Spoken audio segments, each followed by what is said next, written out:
Assalamu alaikum and hi friends, welcome to my kitchen by Fasa. எல்லாரும் நலமா இருப்பீங்கன்னு நினைக்கிறேன்.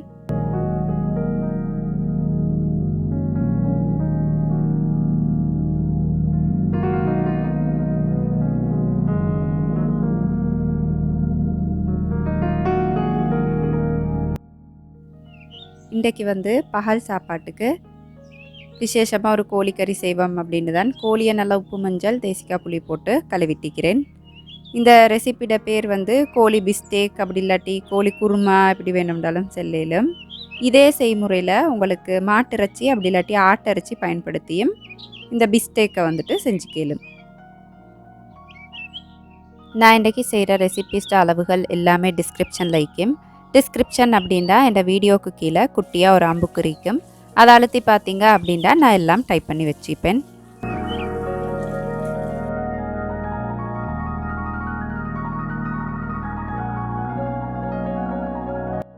கோழியை முதலாவதே எண்ணீரை கொட்டுறதுக்கு தேவையான அளவு மஞ்சள், அதுக்கப்புறம் உப்பு சேர்த்து நல்லா பிரட்டிக்கணும். மசாலா வெல்லம் நாங்கள் புறவுதான் சேர்க்கணும்.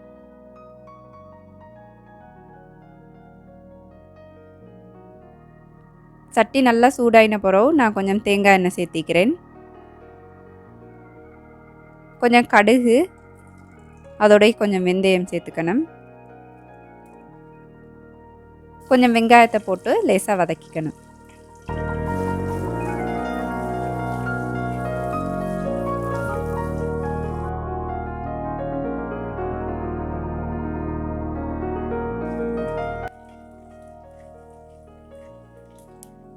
வெங்காயம் வதங்கி வரக்கல கொஞ்சம் வெள்ளைப்பூடி இஞ்சை உரல்ல போட்டு நல்லா தட்டிட்டு சேர்த்த பிறகு இதெல்லாம் நல்ல ஒரு பொன்னிறம் ஆகிற வரைக்கும் வதக்கி எடுத்துக்கணும்.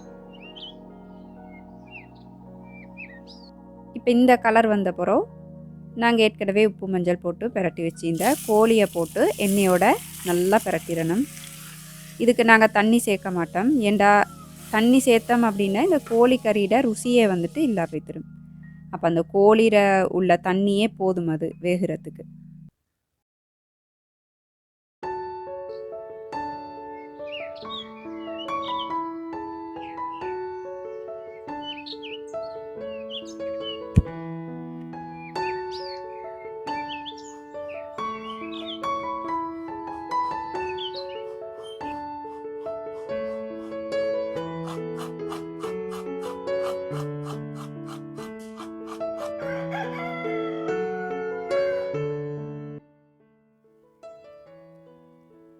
இப்போ இந்த கறி நல்லா இறுக்கமாக வாரத்துக்கு நான் கொஞ்சம் தேங்காய் பூவை ஓட்டில் போட்டு நல்லா பொன்னிறமாகிற வரைக்கும் வறுத்து சேர்க்க போகிறேன். உங்களுக்கு தேங்காய் பூ விருப்பம் இல்லை அப்படின்னா தாராளமாக கடலை மாவு சேர்த்துக்கலும். கடலை மாவை நீங்கள் வறுக்க வேண்டிய அவசியம் இல்லை. நேரடியாகவே உங்களுக்கு கறியுள்ளுக்கு சேர்த்துக்கலும். இந்த தேங்காய் பூ சேர்க்குற அந்த நேரத்தில் இதுக்கு பதிலாக உங்களுக்கு கடலை மாவு சேர்த்துக்கலும். ஆனால் தேங்காய் பூ சேர்த்தோம் அப்படின்னா கூடுதலான ஒரு வாசனையோட நல்ல ருசியாய்க்கும். ஏலம்டா ஒரு தடவை முயற்சி செஞ்சு பாருங்கள். இப்போ இந்த மாதிரி கலர் வந்த பிறகு நான் இதை நல்லா அம்மியில் வச்சு அரைச்சி எடுத்துக்க போகிறேன். உங்கள்கிட்ட அம்மி இல்லை அப்படின்னா தாராளமாக மிக்சி பயன்படுத்தி அரைச்சிக்கலும்.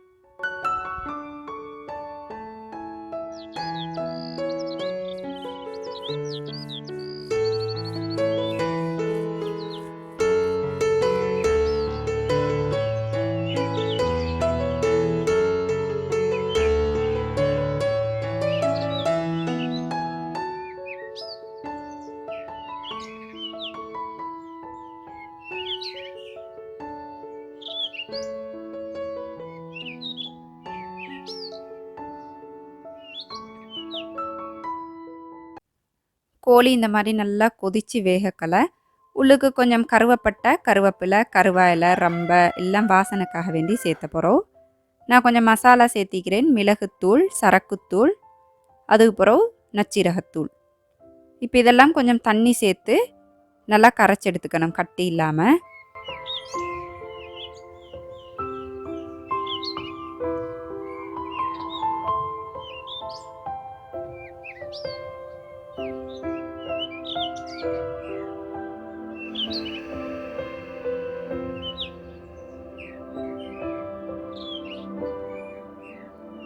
இப்போ கோழி நல்லா வெந்த பிறகு ஒரு 10-15 நிமிஷம் அளவான நெருப்பில் நல்லா வெந்த பிறகு இந்த மசாலாவும் கூடவே கொஞ்சம் தண்ணி சேர்த்துக்கணும். தேவையான அந்த கிரேவி தேவையான அளவு தண்ணி சேர்த்த பிறகு லேசாக அந்த கோழி வந்து பிஞ்சு வைத்திராமல் இப்படி நல்லா பிரட்டி விட்டுறணும்.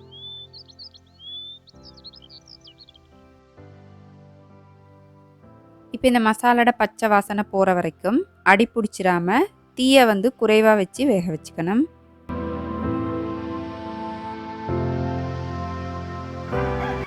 மசாலோட பச்சை வாசனை நல்லா போன பிறகு ஏற்கனவே அரைச்சி வச்சிருந்தா தேங்காய் பூவை இதுக்கு சேர்த்துக்கணும்.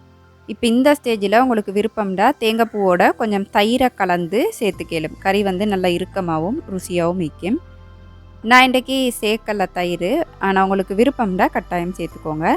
தேங்காய் பூவை நல்லா பிரட்டி விட்ட பிறகு கொஞ்சம் வெங்காயம் தக்காளிக்கவை இப்படி நல்லா ரவுண்டாக கட் பண்ணி பரத்தி விட்டு நல்லாவே நெருப்பை வந்து குறைச்சிட்டு தம்மில் போடுற அப்படின்னு சொல்லுவோம் இல்லையா, அப்படி போட்டு உங்களுக்கு எந்த அளவுக்கு ஆணம் தேவையோ அந்தளவு வரைக்கும் அப்படியே வச்சு எடுத்துடணும்.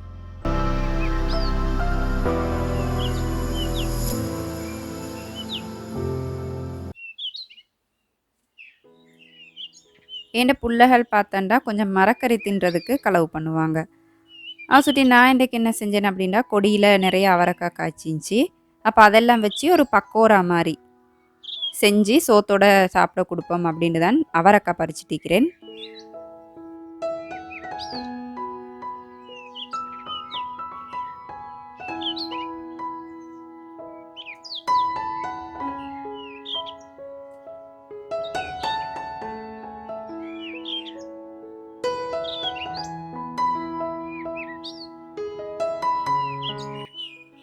அதோட கொடியிலெல்லாம் வந்து பைத்தங்காய் நல்லா முத்தி காஞ்சி பேத்தி இருந்துச்சு. அப்போ அதையும் பறிச்செடுத்தேன். அதோட விதையை எடுத்து அதையும் போட்டு இந்த பக்கோரா செய்வோம் அப்படின்ட்டு.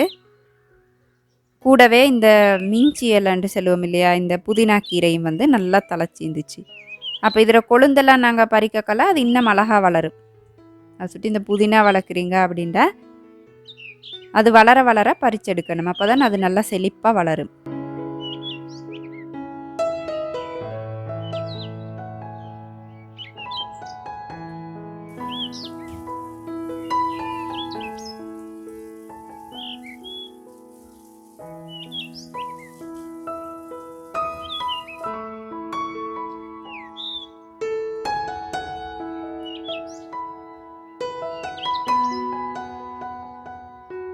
அப்போ இந்த பக்கோரா செய்கிறதுக்கு உங்களுக்கு அவரைக்காவே வேணும் அப்படின்ட்டு இல்லை, சாப்பிடாத பிள்ளைகள் இருந்தாங்க அப்படின்டா அவங்களுக்கு வந்து விளங்காமல் மரக்கறி எல்லா வகையான மரக்கறியையும் குட்டி குட்டியாக இப்படி நல்லா கட் பண்ணி அதில் சேர்த்து கொடுக்கலாம்.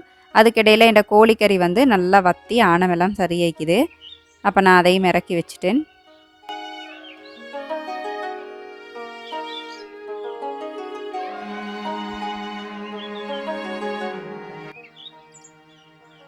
இந்த பைத்தங்காய் சாப்பிடாத புள்ளைகள் இருந்தாங்க அப்படின்டா அதை நல்லா முத்த வச்சுட்டு அதில் விதையை எடுத்துக்கோங்க. அதுவும் நல்லா ஆரோக்கியமாக்கி. இதோட உங்களுக்கு எந்தெந்த மரக்கறி எல்லாம் சேர்க்க விருப்பமோ அதுகளையும் சேர்த்து கேளும்.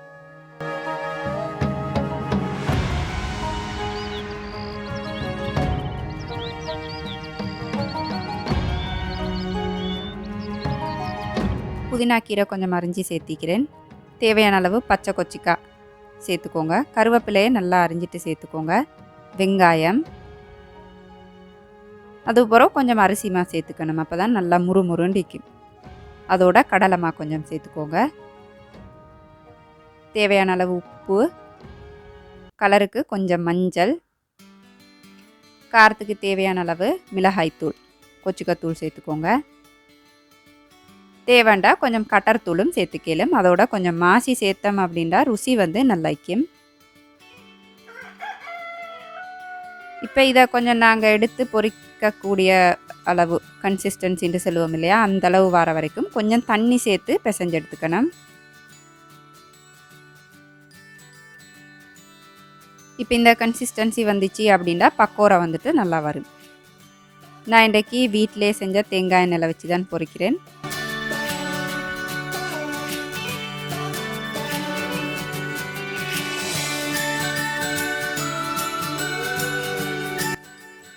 2 பக்கமும் நல்ல பொன்னிறமாகிற வரைக்கும் அளவான தீ வச்சு இந்த கலர் வர வரைக்கும் பொரிச்செடுத்துக்கணும். இது உங்களுக்கு சோத்தோட சாப்பிடலும், அப்படி இல்லாட்டி டீ டைமுக்கு டீயோட சாப்பிட்றதுக்கும் நல்லா இருக்கும். ஏலமண்டா ஒரு தடவை முயற்சி செஞ்சு பாருங்கள். இப்போ காஞ்ச ஃப்ரூட்ஸ் எல்லாம் போட்டு டீ டைமுக்கு ஒரு நல்லா ஃப்ரூட் கேக் செய்வோம் அப்படின்னு தான் பட்டரையும் சீனியையும் நல்லா வெள்ளை கலர் ஆகிற வரைக்கும் இப்படி அடிச்சிட்டிக்கிறேன்.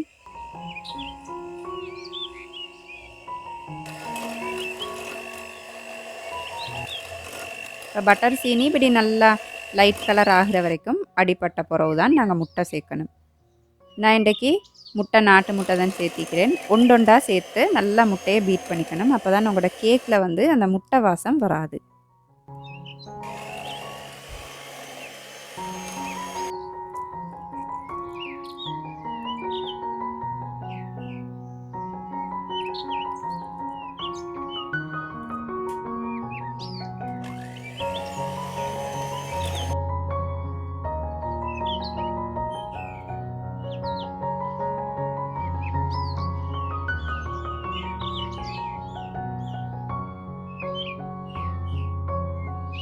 முட்டை நல்லா அடிப்பட்ட பிறகு கொஞ்சம் வெனிலா எசன்ஸ் சேர்த்து கலக்கிக்கோங்க. பிறகு நான் இன்றைக்கி வளமை மாதிரியே ஆட்டா மைதா பயன்படுத்தி தான் இந்த கேக் செய்ய போகிறேன். அதோட கொஞ்சம் பேக்கிங் சோடா பேக்கிங் பவுடர் சேர்த்திக்கிறேன். இந்த ரெசிபி உங்களுக்கு ஆட்டா மட்டும் வச்சு அப்படி இல்லாட்டி மைதா மட்டும் வச்சு பண்ணுறதாலும் பண்ணிக்கலாம். மைதா அப்படின்டா இலங்கையில் நாங்கள் பயன்படுத்துகிற அந்த வெள்ளை கலர் அதை ஒரு முறை இப்படி நல்லா சளிச்சு எடுத்துடணும்.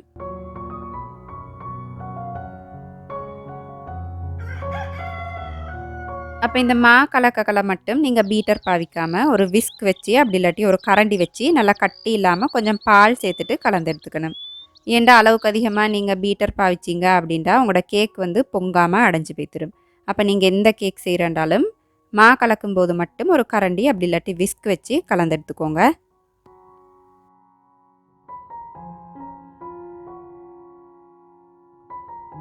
நான் இந்த கேக்குக்கு இன்றைக்கி கொஞ்சம் காய்ந்த திராட்சை, புகுள் தோசி அப்படின்னு சொல்கிற சீனி கட்டி, ஈச்சப்பழம், கஜு, அதோட வீட்டிலே செஞ்செடுத்த டூட்டி ஃப்ரூட்டி பயன்படுத்திக்கிறேன். இந்த டூட்டி ஃப்ரூட்டியோட ரெசிபி வேணும் அப்படின்டா டிஸ்கிரிப்ஷனில் லிங்க் தரேன், பார்த்துக்கோங்க.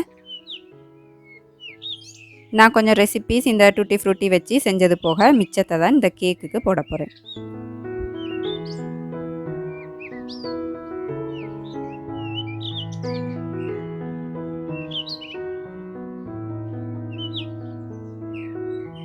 இந்த பழங்கள் எல்லாத்தையும் கொஞ்சம் சேர்த்து நல்லா கலந்து வச்ச பிறகு ஏற்கனவே அடித்து வச்சுக்கிற கேக் கலவைகளுக்கு சேர்த்து நல்லா பரட்டி விட்டுறணும்.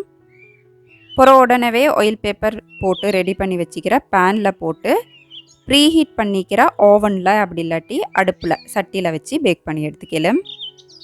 ப்ரீஹீட் பண்ணுற அப்படின்டா நீங்கள் இதை பேக் பண்ண பேனை வைக்க முந்தையே கொஞ்சம் ஓவனை அப்படி இல்லாட்டி நீங்கள் அடுப்பில் பேக் பண்ணுறீங்க அப்படின்னா அந்த சட்டியை கொஞ்சம் சூடு பண்ணி வச்சுக்கணும். அப்போ தான் இந்த பழங்கள் எல்லாம் அடியில் பேத்து பேக் ஆகாமல் எல்லா பக்கத்துலேயும் பறந்து நல்லா அழகாக பேக் ஆகும். இப்போ இப்படி நல்லா தட்டிக்கணும். அப்போ தான் அந்த பெரிய ஏர் பபிள்ஸ் வராமிக்கும். நான் இன்றைக்கி அடுப்பில் தான் பேக் பண்ண போகிறேன். அளவான நெருப்பு வச்சு 45 நிமிஷம் அப்படி இல்லாட்டி உங்களோட கேக் நல்ல ஒரு கோல்டன் ப்ரௌன் பொன்னிறம் ஆகிற வரைக்கும் பேக் பண்ணிக்கணும்.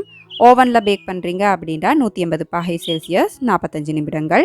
உங்களோட ஓவன் பொறுத்து இல்லாட்டி நீங்கள் பயன்படுத்துகிற சட்டி பொறுத்து உங்களோட சூட்டளவு நேரளவுகள் வித்தியாசப்படலும். அதனால் உங்களோட கேக் நல்ல ஒரு பொன்னிறம் ஆகிற வரைக்கும் பேக் பண்ணி எடுத்துக்கணும். நீங்கள் கேக் அடுப்பில் தான் பேக் பண்ணுறீங்க அப்படின்னா கீழே மணல் அப்படி இல்லாட்டி உப்பு போட்டு ஒரு ஸ்டாண்ட் ஒன்று வச்சு அதுக்கு மேலே பேனை வச்சு பேக் பண்ணி எடுத்துக்கலாம். அப்படியே பகல் சாப்பிட்ற நேரமும் அப்போ நான் இன்றைக்கி செஞ்ச இந்த கோழி பிஸ்டேக்கோட பருப்பு கறி ஒன்று செஞ்சிருந்தேன். அதோட இந்த பக்கோரா இதை வச்சு தான் இன்றைக்கி ஆரோக்கியமான முறையில் பகல் உணவு சாப்பிட போகிறோம்.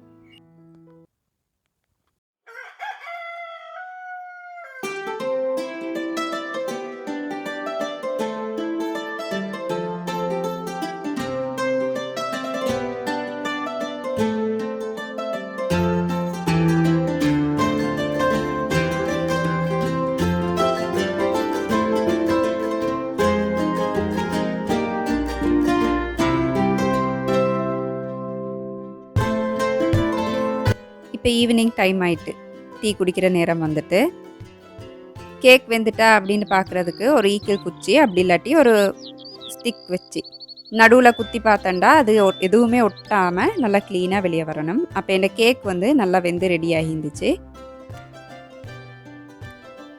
அப்போ நான் இதை வெட்டி இந்த கிட்டியோட புள்ளைகளுக்கு கொடுக்க போகிறேன்.